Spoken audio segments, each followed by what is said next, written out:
ikaze kuri YouTube channel yacu. Uyu munsi tugiye kureba layer styles muri Adobe Photoshop n'ukuntu twazikoresha ku ma layers. Layer styles uzishatse wazibona hano hejuru, ubanza ugaklika kuri layer. Ubu ngubu dufite ama layers abiri, iyi text layer, hano hasi twaba dufite rectangle layer muri kubona hano, noneho iyi ni text layer ifite ijambo layer styles. Tugiye klika kuri layer, tugende hano kuri layer hano hejuru kuri menu, noneho tugende kuri layer style. Ubu ngubu tuba dushobora kureba ama layer styles atandukanye. Sasa rero turashobora kureba ama layer styles atandukanye.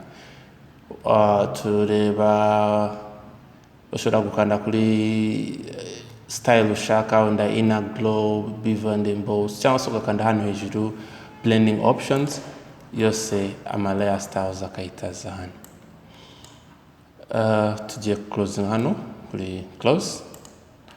Ubundi buryo ushobora kuzana ama layer styles, ushobora gukanda hano kuri FX, ariko making sure ko layer is selected, noneho ugakanda kuri FX hano, urabona ijambo hari add layer style, ugakandaho, noneho ukahitamo layer style ushaka.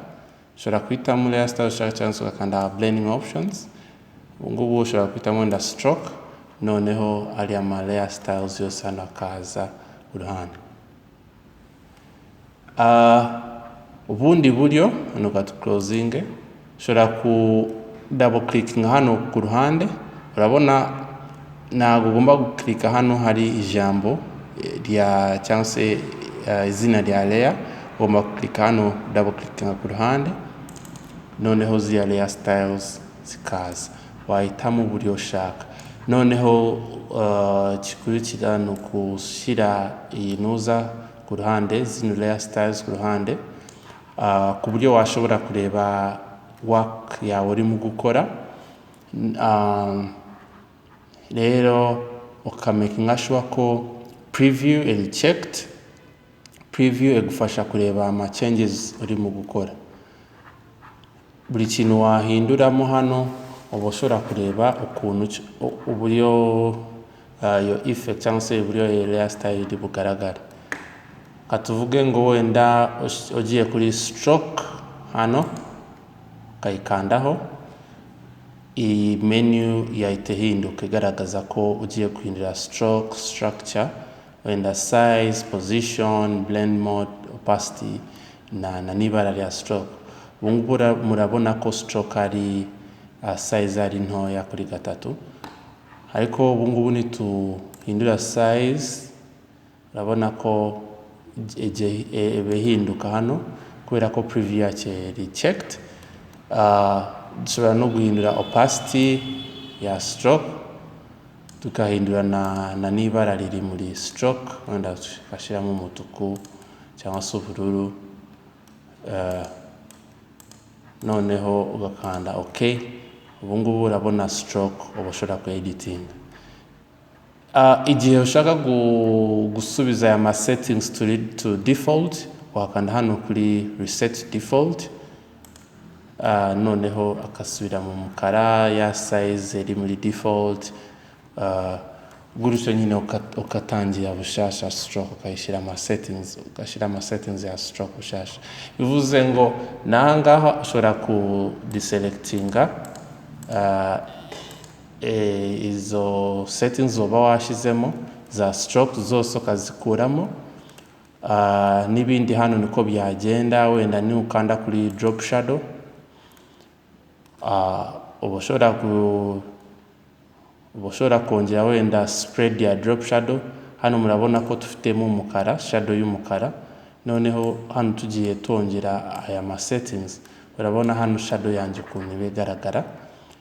Ushobora guhindura angle ya shadow, ushobora guhindura opacity cyangwa se hano ukayigabanya cyangwa se ukayongeza. Ushobora guhindura ibara riri muri shadow n'ibindi byinshi. Hano ushobora kugenda adjusting cyangwa se ukaresetting to default kubikuramo byose. Hano byose wagenda ubigerageza ukareba ukuntu bikora. Nka bevel and emboss ikora iki, ukagenda wongera wenda depth ya bevel and emboss, ukongera size ya bevel and emboss, soften ukayongera cyangwa se ukayigabanya, ukareba hano ku ruhande ukuntu biba bimeze. Inner bevel ushobora guhindura hano kuri nuza zitandukanye. Outer bevel ukareba ukuntu imeze, inner bevel ukuntu imeze, just emboss ukuntu imeze. Ugahitamo icyo ushaka, ariko ukatusubiza kuri inner bevel. Depth of the bevel ukareba, down cyangwa se down bevel or up bevel, ukagenda uzigerageza ukareba icyo zivuze.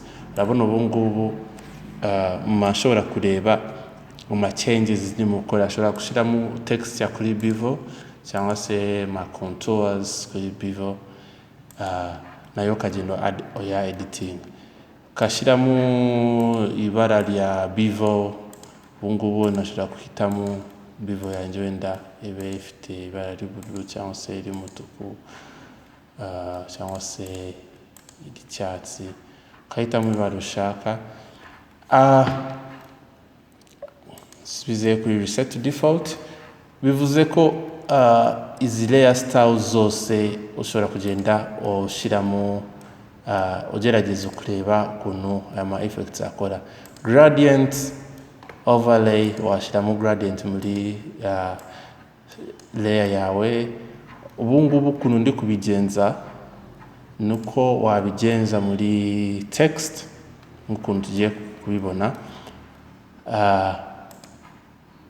Katuvuge ngo ubu ngubu mfite wenda iyi gradient, nkaba mfite shadow, wenda nshyire hasi, nyongeze size ya shadow. Nkaba mfite wenda niyo distance. Nkaba mfite na bevel and emboss muri work yanjye, sibyo? Okay, nakanda okay. Urabona yama effects mba nashizemo hano ku ruhande mashobora kuyabona, ngo nashizemo bevel and emboss, nashizemo gradient, nashizemo drop shadow hasi. Sasa rero igihe ushaka kukuramo aya ma effects, ukuntu wabigenza, wa right clicking gutya, ukakanda hano kuri clear layer style. Ukoze clear layer styles, ama effects yose itagenda. Ctrl Z cyangwa se ugakanda kuri FX, ukakanda cyane ukayimanura hano kuri delete, yama layer styles ahita avamo. Ikindi kintu twareba ni ukuyakopinga aya ma layer styles. Katuvuge ngo wenda aya ma layer styles tushaka kuyashyira ku yindi layer, kuri iyi layer ifite text. Ukuntu twabigenza, tuhakanda kuri iyi FX, ukakanda alt cyane na FX, uyituma ufata ukayishyira kuri iyindi layer, noneho ukarekura. Urabona ko yama effects yose ahita copy ku yindi layer. Iyi tubikuyeho, urabona za effects zacu hasi dushobora kuzikoresha ku yindi layer. Wenda niba twakoze n'indi shape tushaka yama effects kuyakopia, twaba dushobora kuyakoresha ku zindi layer. Ctrl Z, ushobora ku right clickinga ukagenda kuri copy layer style, noneho ukagenda ku ya layer nshasha iyi katubanze tuyikureho, ukagenda kuri ya layer nshasha ushaka gukopia ya ma layer styles, right clickinga, ukagenda kuri paste layer style, noneho za layer zita zigenda ku ya layer nshasha. Noneho kuzikuraho nk'ukuntu twavuze ni ukuzifata ukazimanura hano hasi kuri delete, Ctrl Z, cyangwa se ukagenda hano hejuru, ukagenda kuri layer. Urabona ugiye kuri layer bya bindi byose dushobora kubibona ngo clear layer styles, kusiba za layer styles, copy layer style na paste layer style. Nuvuga ngo ibintu tuba tubona hano hasi kuri FX tuba dushobora no kubibona mu buriya buryo, ku buryo ushobora gukoresha izi layer styles mu buryo bwakorohera.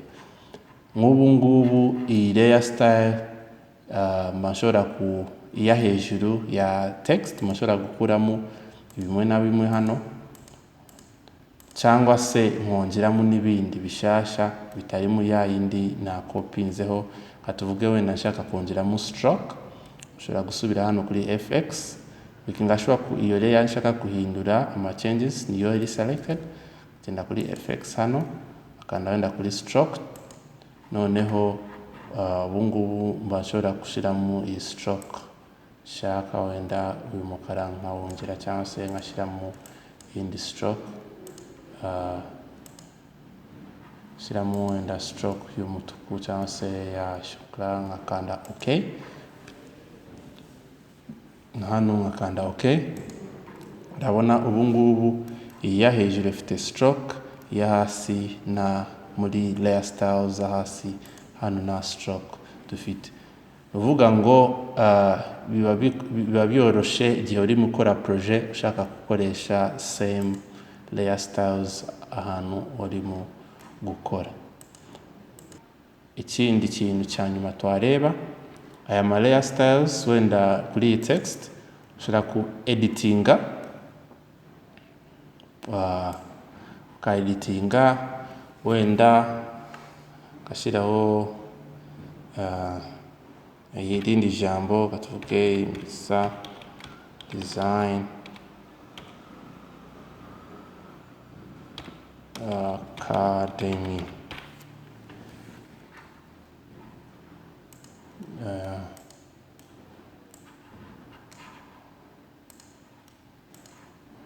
urabona za settings uba washizemo zigenda kuri indi jambo.